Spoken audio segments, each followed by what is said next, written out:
Hey, do you teach yoga? Have you ever trained to lead yoga classes, to be a yoga therapist? Have you ever owned a yoga studio? Maybe even just wondered what it was like for the women and men up there in front of the room on their mats, leading you through endless Surya Namaskars, down dogs, and pranayamas galore? Well, these are their stories, and mine. I'm Rebecca Sebastian, a 20-year yoga teacher, 10-year yoga therapist, yoga studio owner, and co-founder of a yoga-focused nonprofit. I've done a lot in the yoga world over the last 20 years, pretty much everything except had a water cooler. You know, a place to share stories, talk about struggles, successes, and find other people who do the same thing that I do. Welcome to Working in Yoga, a podcast and substitute water cooler for yoga folks to connect and build community, to share our unique profession, our challenges, and our journeys with the world.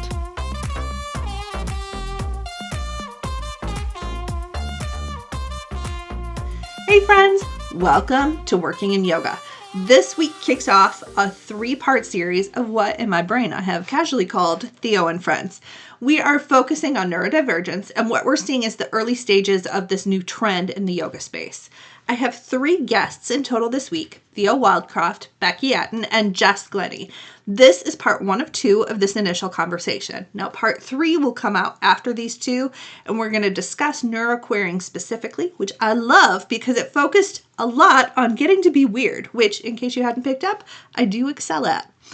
One of the topics we explore is how we in the yoga space can truly be more inclusive and welcoming to neurodivergent folks. And I want you all to know as we talk that you're going to hear me learn in real time. And you're going to hear me get it wrong, specifically as we discuss the difference in using the terms neurodivergent and neurodiversity and the offshoots of those words. So I truly want you to listen for this as we talk, because there is also several moments of grace as I learn the language and the words live. I think this stuff is really important for us to share and understand, especially as we exist in this very perfectionistic wellness culture and yoga space. We've got to give ourselves the grace to get it wrong sometimes, my friends, in big and small ways. So guess what? I'm going to go first. Now, when we start down this road, we sometimes get it wrong. And I know ultimately when we have those experiences, we get the opportunity to create the rooms where we can be welcoming and nurturing to everyone who comes to share yoga with us. So I'm a big fan. Now, before we begin, there are 2 things I want to tell you about.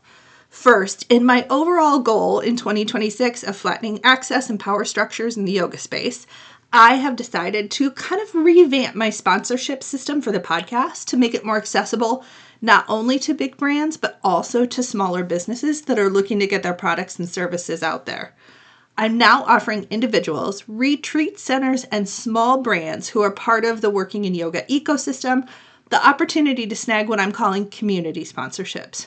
Community sponsorships are limited, non-exclusive, and a way to support the podcast while also reaching yoga professionals to let them know about your business.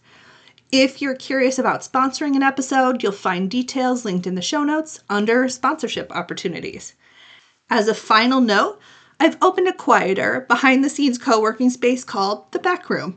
It's where yoga and wellness professionals can take the public conversations that we have here on the podcast and on social media and actually think through what they mean for our own work. You can learn more in the show notes or at thesunlightexperience.com/thebackroom. As a reminder, this is part 1 of 2 in this conversation. So let's get into it around yoga and neurodiversity with Theo, Becky, and Jess. Hey friends, welcome to Working in Yoga. Okay, so hi, we have a group of humans on my podcast this week, and I'm very excited for this conversation because this is the first conversation. Do y'all know this? This is the first conversation I'm having in 2026. We're recording obviously in 2025, but this will be the first thing out on the podcast in 2026. So let me introduce you to my friends, old and new, Theo Wildcroft, Jess Glennie, and Becky Atten. And will you all introduce yourselves, start with Theo, and tell everybody who you are and what you do? Okay, so my name is Thea Wildcroft. My pronouns most of the time are she, her. That's a whole other conversation. I'm a writer and researcher of yoga these days, much more than a teacher of yoga, but I also train and work on a lot of kind of teacher trainings and yoga related bureaucracies and things like that. And I am also a late diagnosed, dual diagnosis neurodivergent person. So I have a dual diagnosis of autism and ADHD. Um, yeah, so that's me. I have a lot of skin in the game and a lot of things to rant about. Um, but I've also brought along with me two people who have yet more things to rant about. Jess, you're up next. Yeah, hi. So I'm Jess. I live and work in the UK. Um, so I have been teaching yoga for 25 years and practicing it for a lot longer. Like Theo, I'm not mainly a yoga teacher anymore. I work a lot with people with CPTSD using yoga therapy, somatic movement therapy, and different parts work systems and other somatic kinds of work as well. I'm a dancer, I'm a writer, and I am also a late diagnosed autistic person. I'm also dyspraxic, hyperphantasic, synesthetic, dyscalculic, and hypermobile. And hypermobile people are a group that I specialize in working with. Yeah, I think that's the sort of main headlines on me. Okay. Becky? Hi, I'm Becky. I use they, them, and she, her pronouns. I call myself a yoga facilitator these days. I do have 500 hours of yoga teacher training.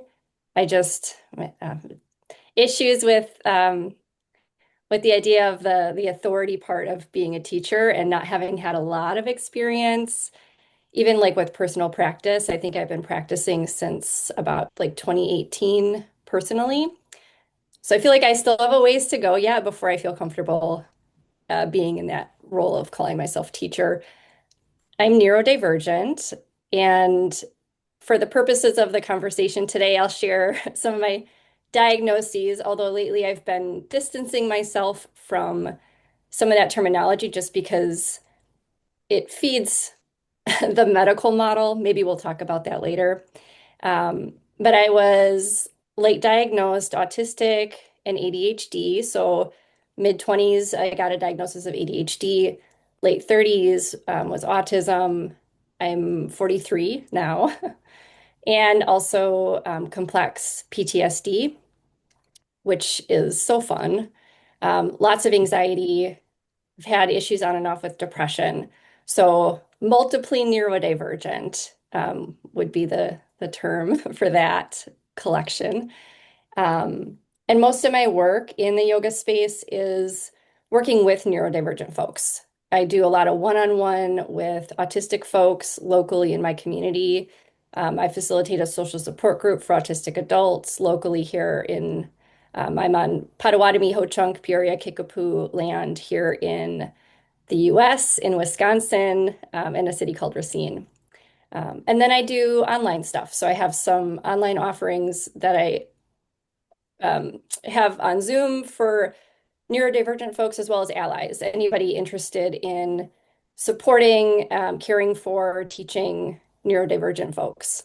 So Okay, that's me. so And I love moss. you I love love moss. moss. I love Yeah, the moss. moss thing is a whole thing. Let's define terms. Can we define terms to start? Because I'd like to start with a bank of terms. A, so I get it right, and B, so that our listeners, when they understand, we like before we hit record, there was talk about making sure that we get neurodivergent versus neurodiverse correct. But I also have this like niggling feeling that there might be some other terms that we'd want to define. So I would like those two terms defined by, well, Jess, you brought it up, so I'm going to pick on you first. But then also, if there are any other things that we need to put as like a bank of knowledge that everybody has so that it helps them while they're listening to our conversation. So, Jess, will you start with neurodiverse versus neurodivergent? And then we'll go from there, please. Yeah, so neurodivergent refers to a person. So a single individual is neurodivergent. They cannot be neurodiverse. So neurodiversity refers to a group of people that has diversity within it of different neurotypes. So I think that's that one in a nutshell. That was amazing and quick. Yeah. What I other think terms what I other think terms it's do we need to define I for was our listeners I so was that they just know? gonna And so I know. I was just going to say, I think it's important to point out. I think the reason why we were talking about it is also because it's something that to people who tend to be more neurotypical, which is the kind of the opposite word to neurodivergent. So you can be neurodivergent or neurotypical. It is a term that I think people think it's niggly to try and it's like it's being kind of petty in some ways to insist on that precision, but it is exactly the kind of precision that autistic folks in particular find really important. So if you're not prepared to be precise about that kind of language, then you're not kind of entering our culture and our way of being in the world in many ways. I think that's important to say. So we were slightly bonding over the fact that yeah, more than one of us has been told off for wanting people to be precise about that language. It's important to us. I mean, I think I totally agree. And I also have come across autistic people who are also dyslexic who get True. really confused about neurodivergent and neurodiverse. That's a good point. So just Okay, to add a little complexity to the statement. yeah. So there's something also Yeah. about allowing for that other type of neurodiversity that is just like, I'm never going to get that. I don't understand. Explain it to me again. I think you're right, and I think it is like that. I think when people think about diverse, they kind of tend to think of kind of slightly kind of happy, kind of like, oh, everyone's their own thing, and isn't it kind of kooky and quirky? But what we're really talking about is people who are extremes, and one of the extremes, you're right, in neurodivergent populations is those who are very dyslexic and those who are very hyperlexic. So I'm hyperlexic. I think, Jess, you are I hyperlexic am as well. hyperlexic. Yeah. If in doubt, write an entire book about it, Yeah, that's right. kind of thing. How many books have we written, Theo? I know. Number 5 is coming out next year.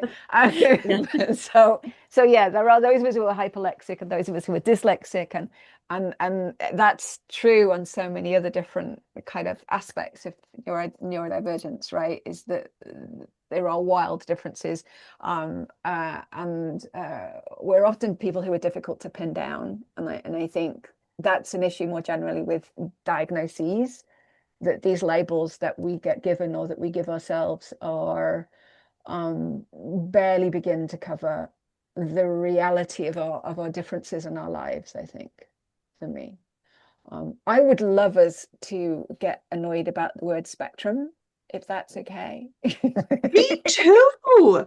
I find it to be not, and this is really funny you said this, Theo, because I had this conversation. Actually, I was having lunch with a friend on Monday, and I was saying that the word spectrum is not enough. Like it's just like this catch-all basket term. And I appreciate the check of the difference between neurodiverse and neurodivergent because to me, precise language helps me do my job and be a more effective communicator, which is important to me. So can we talk about that too? Becky, do you have Everyone's a little thoughts? bit on the spectrum, right? That's the thing that people Yeah, always that's the say. problem with that is that people feel that it means that we're all on it, Yeah, yeah, yeah, everybody, yeah. Are which is we? not what I it don't means. think No. we are. No, we're not. No, we're not. Well, the neurological diversity is an inherent. This is we're back to this difference between neurodiversity and neurodivergence, I think, because neurodiversity is an inherent property of human populations, right? So everyone's a little bit weird, everyone's a little bit different, everyone's, Sure. less quote unquote normal than they're trying to pretend to be, right? But there is a Right. fundamental difference between that and having a level of neurodivergence that makes it difficult for you to function in the world as it stands today. And that is the specific difference. Like it's like people who say, oh, I'm a little bit OCD, and I'm like, what, like you have trouble leaving the house, like, you know what I mean? Like, and what they just mean that they like to wash up, Like you know what I mean? It's a similar kind of thing. Like there's a level of difference in the way that we experience the world and the way that we live our lives that it's really important to affirm, because otherwise it minimizes our struggles and minimize the need for the world to make accommodations for us. I think that's the problem. I'm the type of neurodivergent that doesn't know when it's okay to jump in on the conversation. I just thought maybe it would help to offer a little clarity around even the term neurodivergent and who's included under that Mm. umbrella. So, and this is from my own research in looking into the history of the language of neurodiversity, where the concept came from, and then the term neurodivergent. So, neurodiversity is a term that was coined and conceptualized originally in the autistic community in the 90s, mostly online. And then it got published, I think first by Harvey Bloom, a journalist, and then some people might have heard of Judy Singer, a sociologist, who's also often given credit for coining the term. Regardless, that language was developed first, and then around the year 2000, there was a multiply neurodivergent activist named Kassiani Asasumas who coined the term neurodivergent as, and this is their language, as an inclusive umbrella term to describe really anybody with a way of thinking or feeling, moving, connecting with the world around them in ways that didn't meet what we would consider like dominant cultural expectations or this like mythical norm that we're supposed to, try to strive for. And within the neurodivergent community of people who identify as kind of being outside this mythical collection of norms, there's a lot of, I think, even contention, debate around who gets to call themselves neurodivergent. But ultimately, like I go back to the original coiner of the term and the meaning of the word. Anybody who who finds themselves not meeting those expectations, those quote neuronormative expectations, could consider themselves neurodivergent. So that's not just innate differences like autism or ADHD, dyslexia, learning disabilities, Down syndrome, fetal alcohol spectrum disorder. There's lots of diagnoses that fall under that, but also acquired differences, and that can include trauma, like brain injury, physical kind of injury, or even like people who have a really strong meditation practice that gets to a point where, their nervous system, like physiologically, is changed by their practice in a way that, again, they no longer kind of fit into these social norms. So that's my long-winded explanation of what neurodivergent means. So the traits are all human traits. It's just how we collect and categorize them and the labels we give them that kind of determines whether or not somebody might have a diagnosis. But ultimately, it's really up to each individual if we want to identify as neurodivergent, because the term itself isn't a diagnosis. It's a socio-political identity or term label.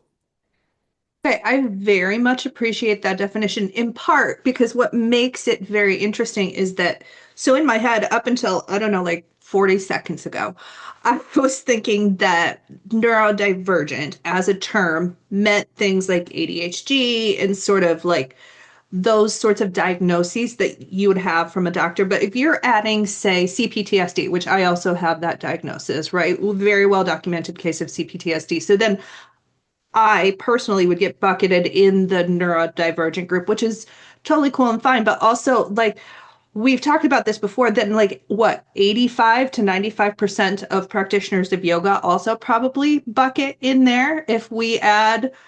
This is interesting, friends. What are your thoughts? It's more than that. It's more than that. Okay, so Yes. one of the moments, the light bulb moments for me was when I was learning about some of the things that get get kind of diagnostic kind of symptoms of autism in particular will include stimming, right? So stimming is repetitive movements. And you watch children and young people in particular stim before they get kind of trained out of them. And I have seen the exact same movements be described as, oh, in yoga circles, as, oh, this is a movement that will release your psoas muscle. This is a movement that will like calm your, your polyvagal system. This is a movement that will release your fascia. Like over the years, like the explanation for these has changed, right? But I've seen these movements described in so many different kind of therapeutic ways in yoga circles. And I'm like, these are the exact same ways of moving that are being technology over here, right? So there's also that politicization that's happening of the ways in which we are bodies and the ways in which we are in the world, right? So I think it's also really important to remember that who gets diagnosed, why they get diagnosed, who gets access to diagnosis, what diagnosis means. All of these are not just biological conditions, they're also incredibly complex, situated political realities, right? And always have been, right? So you look at the history of neurodivergence and the way that neurodivergence has been treated in cultures worldwide. It is not good, right? Yes. Like I was watching one of these horrible like welcome to the workplace kind of videos for a university I'm working for at the moment this afternoon, right? And the whole thing was on security. And it was basically came down to you really need to keep an eye on people who are weird because weird people might do weird things. It was like an anti-terror kind of thing. But basically, when you really looked at it, it's like you need to be hyper vigilant and keep your eyes open for people acting weird. Why is that person taking a photo of a map in the London Underground or whatever else it might be? And I'm thinking, maybe they just like maps. Yeah. What is your problem, right? Well, like human beings have this universal tendency to kind of control for normative behavior, right? And those of us that, for whatever reason, are unable to fit within those norms are always going to be more than just a kind of a medical identity, right? It is a kind of it's a cultural and a political one as well. And that's why if I want to throw another term in, one of the terms that is contentious that I really like is neuroqueer. And the connection that's made between the queering of identities on that kind of on the level of sexuality and gender and the queering of normative behaviors. And it is like I was not that far into my diagnostic journey when I had a conversation with two friends of mine where I went, hang on, all of the late diagnosed autistic people I know that were assigned female at birth have gender neutral first names, including me. And they went, yeah, you just figured that out, have you? Like there is this idea that autistic people do gender and sexuality and social norms and all sorts of things differently, right? Again, in diverse ways. Like it's not, you can't just categorize it automatically, but we do not fit in. And it's not, and people who do not fit in have a time in the societies in which we live. And I think that's one of the key things to remember about neurodivergent identities, because the same is true if it's a yoga class, right? We're the difficult students. Yeah, we are the difficult students. I've written about that one as well in one of my books. But it's just reminding me that this morning I was hearing something on the radio about NEETs. I don't know whether you use that term in the US, but in the UK it means young people who are not in employment, training, or education. Mm, Um, and so it was another one of these, oh my God, all these people are not doing any of these useful things kind of. And why? Why is it that there are so many people who can't fit into, one of these pre-established tracks? And one of the factoids that came up there was like, well, lots of these people either have a disability or they're identifying as neurodivergent. So of course they can't fit into those tracks. Like, how can they possibly manage with the demands of doing an mm, apprenticeship or mm, being in a job with fluorescent lighting and people wearing horrible washing powder clothes that stink, like I mean, or understanding the social cues in a workplace. I mean, I mm, can't do any of those things, so why would they mm. be able to do them? So How yeah. does how does this translate into the yoga space, right? How do we It gets real tricky It- because it's really tricky because I think this, we're talking about two yeah, separate things, and only one of these yes. things is already being talked about. So the thing that's already being talked about is how do we serve these poor neurodivergent people these poor souls who are coming to us damaged that Jesus. need healing from the world, The right? worst. Which is like white savior nonsense, right? So Yes. that's one question. And on the other hand, the kind of not really talked about side of things is the ways in which diagnosed or undiagnosed neurodivergent people have been part of the development of modern yoga, like from the beginning and continue to be. But a lot of those people are undiagnosed, and that brings particular kind of issues and questions because I've met a lot of we don't diagnose other people, certainly from our armchairs, but nonetheless, I've met a lot of yoga teachers that are extremely uptight, Oh, and have yeah. extremely firm ideas about what's normal, and are a lot weirder than they think they are. And as Jess is saying, like, can't cope with workplaces, can't cope with office environments, can't cope with kind of regular schedules and so on and so forth. So they have one way of being in the world, which actually is probably involves a lot of undiagnosed neurodivergence anyway. And then they're not necessarily in any way accommodating of people with different kinds of neurodivergence or even the same neurodivergence a lot of the time. Because they're like, what do you mean you don't get up at dawn every day and meditate for 3 hours? Why? Have you got no dedication and discipline as a student? Yeah. Right? Ooh. Yes. Mm. Let's talk about Ashtanga. No. Yeah, right. Like like really though, when you talk about that sort of like that kind of behavior, like, oh yeah, now that you're saying it, I'm like, oh, I Hmm. see it. Yeah, But you I have mean, to talk there about are, comorbidities. Go on. yeah, I mean, as somebody who comes from the Ashtanga world and sort of still has a foot in it, I mean, there are very many, you know, without diagnosing them, but there are very many people who appear to have autistic traits in the Mm. Ashtanga world. Because what do? We repeat the same thing every day. Yes. And For autistic hours. people like doing that, you know. Yes. It Yeah. Yes, I remember the first time somebody told me what Ashtanga was, and I was like, and that sounds fun to you. You good? is.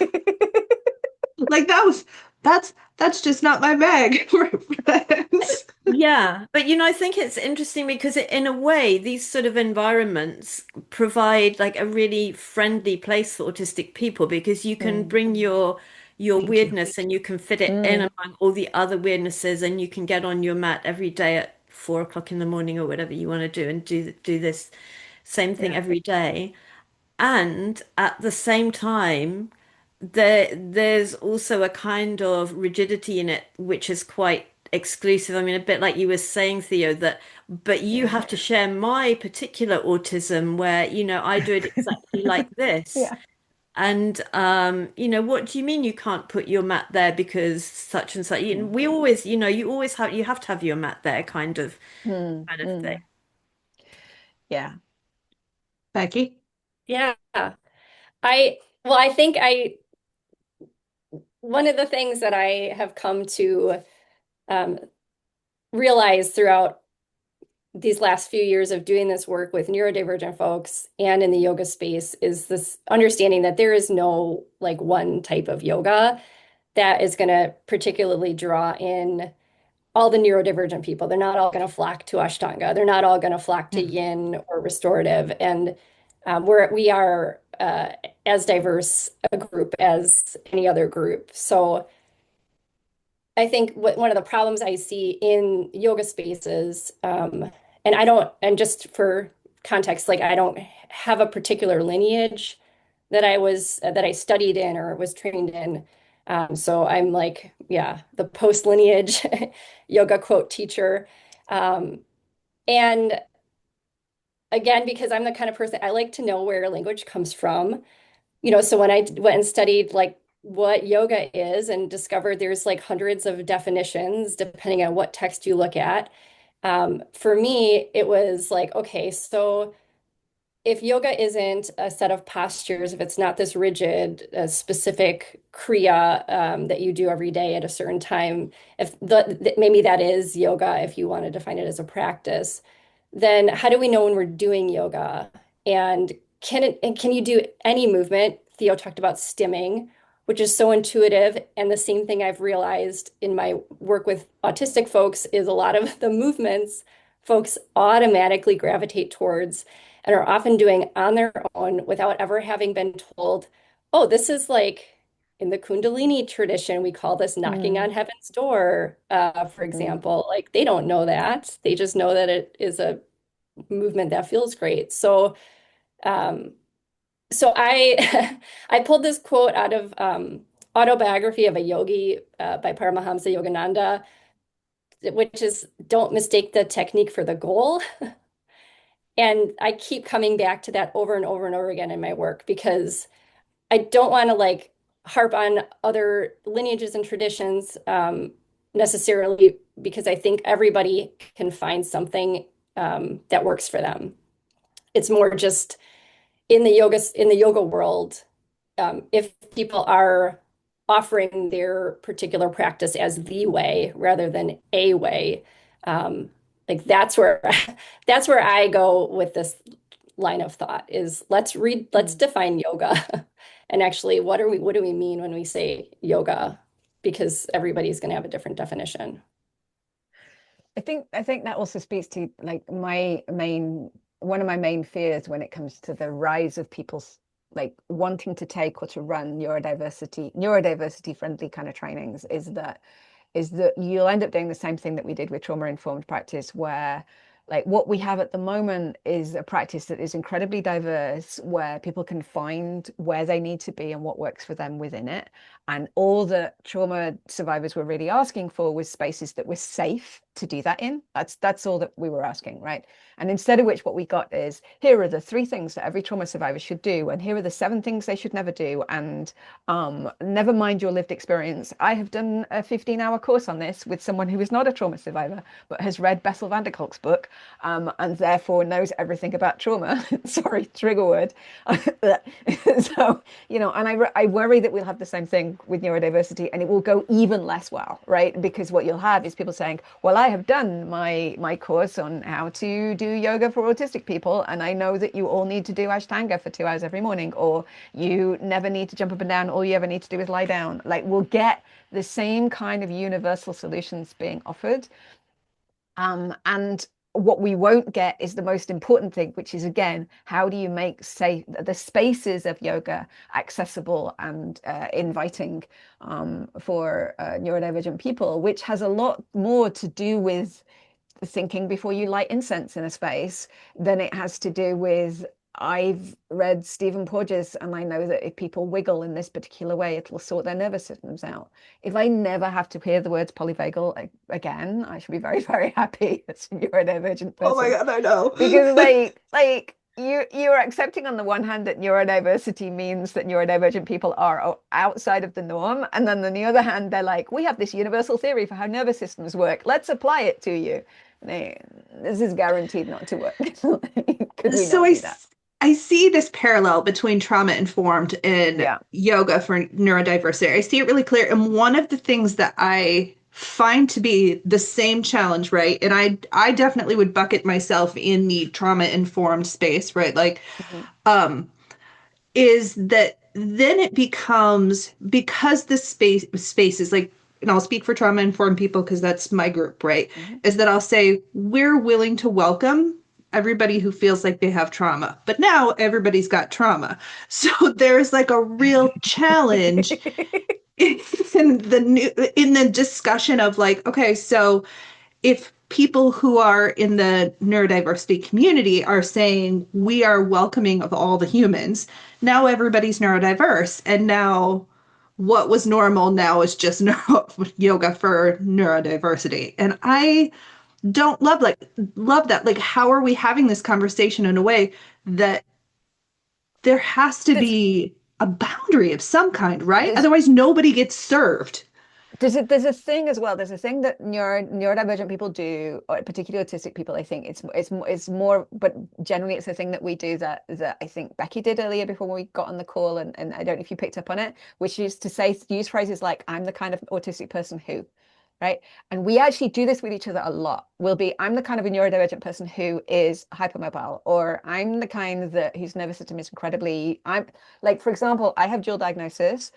People with autism can be sometimes very, very sensitive to stimulants. I'm one of those people, but I have ADHD. ADHD people are hyposensitive to stimulants. Yes. So I'm the Yes. kind of neurodivergent person who is both hyposensitive and hypersensitive to stimulants. It's very exciting.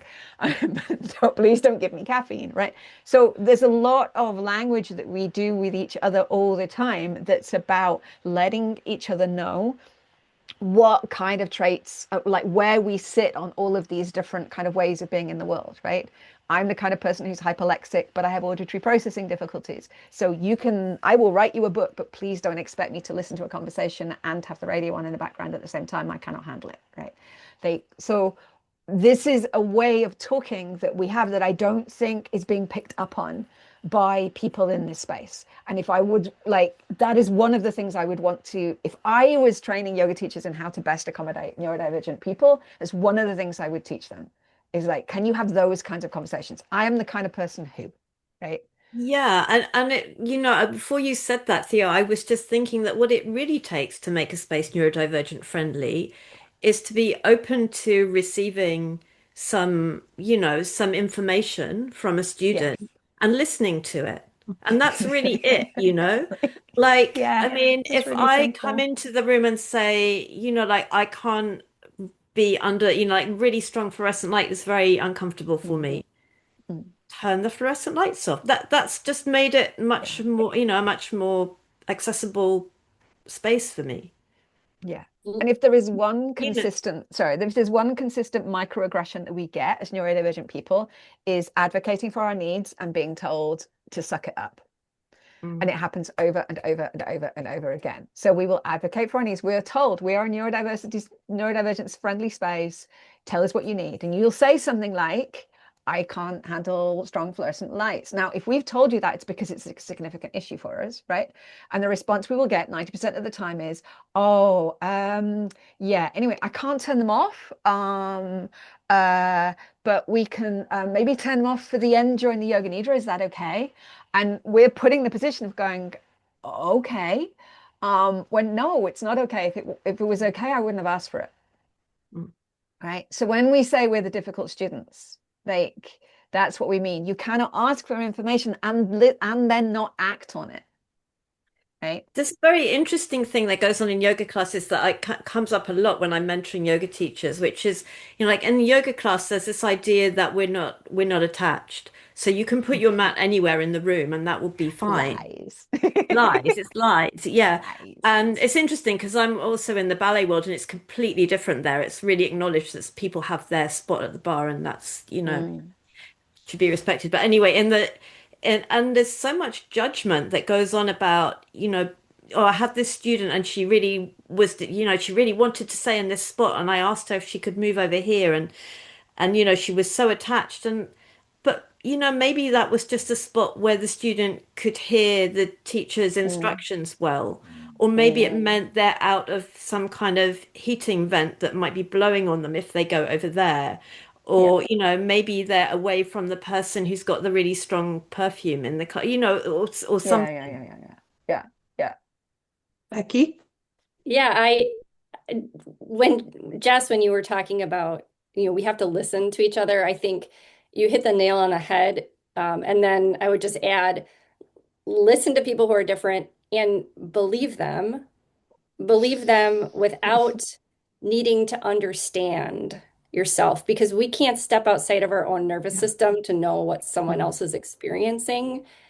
And there's no other way for us to support neurodivergent folks and accommodate needs mm. other than trusting when they tell us what they need, that there's a good reason for it.